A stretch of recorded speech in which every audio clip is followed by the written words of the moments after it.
So California is being burned down to the ground, and meanwhile, in the streets, as the night starts to get dimmer and dimmer, the looters are coming outside and going into these expensive houses, stealing as much as they possibly can. Ladies and gentlemen, let's tune into the video, see what's going on out here in these streets.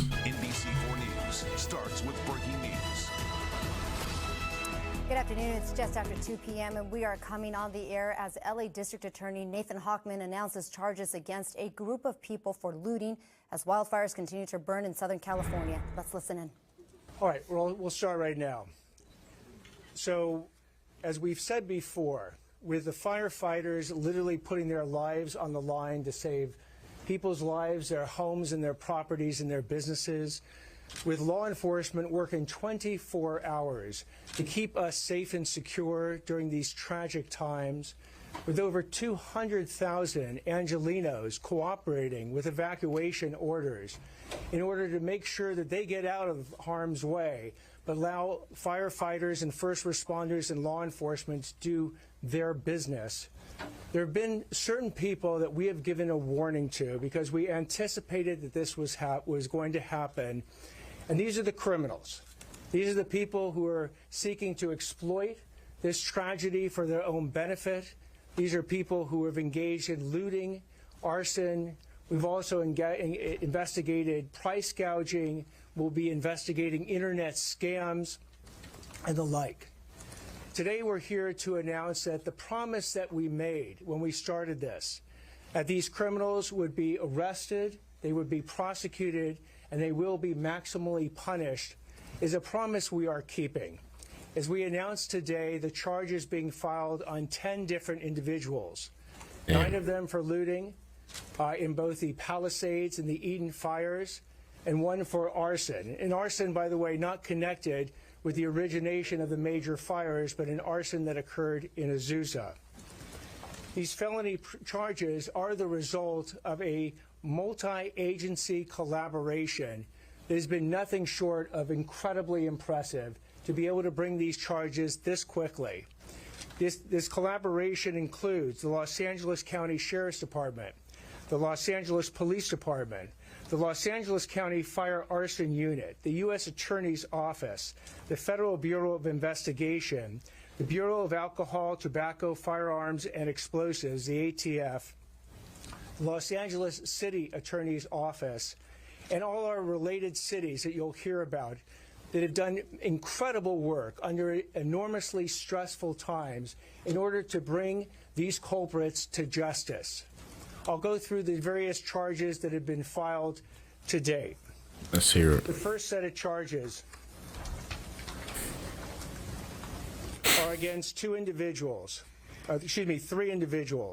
Martrell Peoples, Damari Bell, and Travin Coleman. Jesus Lord, man. I already know they're black. Just from off the name alone, I already know they're black. You guys gotta be kidding me here, man. I don't like doing this. I don't. But why? What the heck is going on with y'all, man? People are losing their homes and y'all worried about going into their homes and taking their stuff. Are y'all serious, man? LA is different, bro. California is different. And people is wondering why, like, oh, people don't feel bad that this place is burning down. It's like they need to get rid of some of y'all too. Shake my head. These individuals did is on the night of both January 8th and the early morning hours of January 9th. They went ahead and committed first-degree residential burglary and looting during an emergency and evacuation situation. Places are burning to hell, and people worried about taking TVs, bro. First-degree residential burglary. They've been charged with looting. They've been charged with grand theft. They stole over $200,000, as been alleged by the charging documents. And by the way, with respect to the charges, over $200,000 worth of. Come on now, dog. Come on, man.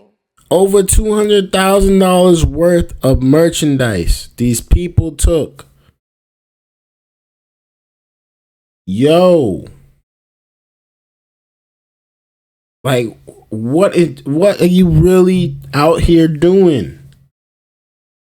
That's somebody's hard-earned stuff that you taking from them. Taking advantage. They can't even get it. They're not home. They had to evacuate, and you choosing to do this stuff to them without you even knowing who they are. You don't care nothing about nobody's feelings. You don't care nothing about what they going through. You just caring about you. That's selfish. Know this. Come on, man. Themselves are not evidence. Everyone that I'm going to describe today is presumed guilty until and unless they are proven guilt. Their guilt is proven by the government beyond a reasonable doubt. I'm sorry? Presumed innocent. Excuse me. Presumed innocent. Thank you for the change. Presumed innocent until and unless their guilt is proven beyond a reasonable doubt. Yeah, So that's back what with you Mr. meant. We knew. Peoples and We Mr. knew. Bell. They went ahead and committed these crimes. And when they committed these crimes, as you're going to see on this TV screen right here to my left, it was caught on a Ring camera. If you can play that as we're speaking.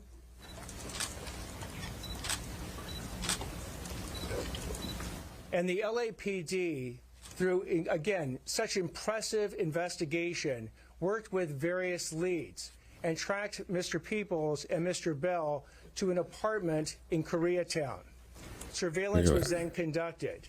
When they attempted to leave, they were then apprehended, and items of a number of these stolen items from that residence was found with Mr. Peoples and Mr. Bell. Mr. Peoples is is committed 2 prior violent or serious felonies. This is his third. As a potential 3-strike person, he is looking at life in prison. Looking at life to steal some merchandise. That's the saddest story I've heard all day. So desperate for loot that you was willing to risk it all. Risk every time, all the most precious thing you have, your life. Risk it all for some loot.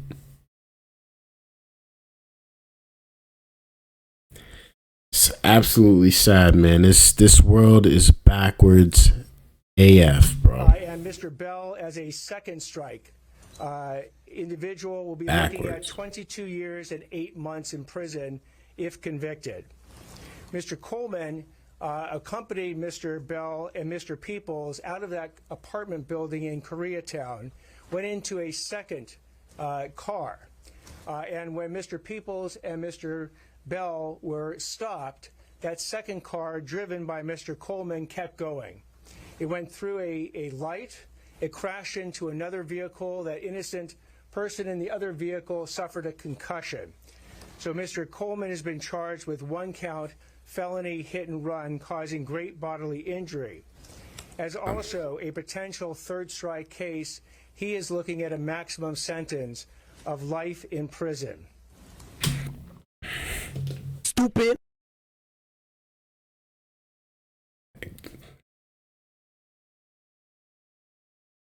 One more time for the people that didn't hear it. Stupid.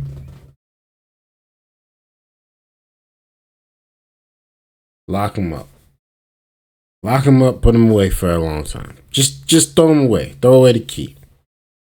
Throw away the key.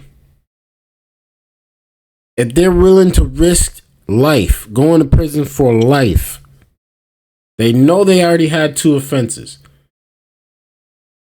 They're willing to go through this again and have a 3rd offense for some loot.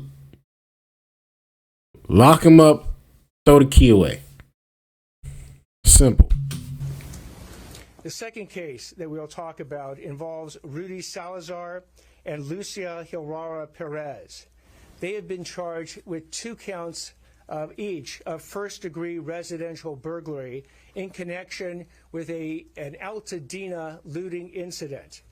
On the night of, again, January 8th, they went ahead and entered 2 different houses in the Altadena area, stealing property in each of the houses, and they were apprehended by the police. Sad. And they are looking at 6 years maximum on each one of the residential burglary counts. Sad. The third set of charges is against Roy Sims, Ryan Sims, Naquan Dewey Reddix, and Pierre O'Bannon. They are each charged with 1 count of first-degree residential burglary in connection with their crimes, where they went into a house in Altadena in the early morning hours and stole a variety of different personal property from the owners of that house. If we can show some of that property and the burglary tools that were seized. No. We do not have that. Among the property that you'll see that was stolen in that particular incident was actually the Emmy Award of the resident who lived there. That was the police worked incredibly quickly. These in that people are situation, sick. Stopped these individuals. Absolutely sick. And were able to apprehend them and recover most of the stolen property. The fourth incident is an arson incident in which Jose Gerardo Escobar has been charged. Do we have that ready?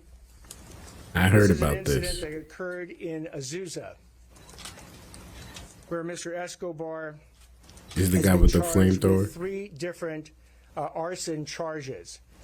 He is looking at 9 years in state prison. This is arson that occurred at Pioneer Park in the city of Azusa. It was investigated by the Azusa Police Department, who acted very effectively and very This is a whole efficiently different. in apprehending Mr. Escobar. Mr. Escobar, as well, has been not only has been charged, but he is set for arraignment today. So again, with respect to all What these the heck is charges, going on in California, as I man? said before, these charges. Listen here, man. Y'all, what California is different. It's a different beast over there. It's a different beast over there, man. I would never live. I've been to California so many times. I loved it. I love the weather. I love the vibe. I love the West Coast feel. But this part of California makes me not want to ever go back again. This is sad. And this is what y'all do in a crisis time, in a moment of crisis. This is absolutely sad. This is crazy. This is sad. But anyways, y'all let me know y'all thoughts about this down in the comments below. You know, as long as we here, we're going to be praying for California, and we're going to be praying for all those people that lost their loved ones, lost their homes, lost their favorite memories. We're praying for all y'all people, man. Hit that like button, hit that subscribe button if y'all are new. Let me know y'all thoughts again in the comments down below. It's your boy Dgotsauce. Until next time, peace.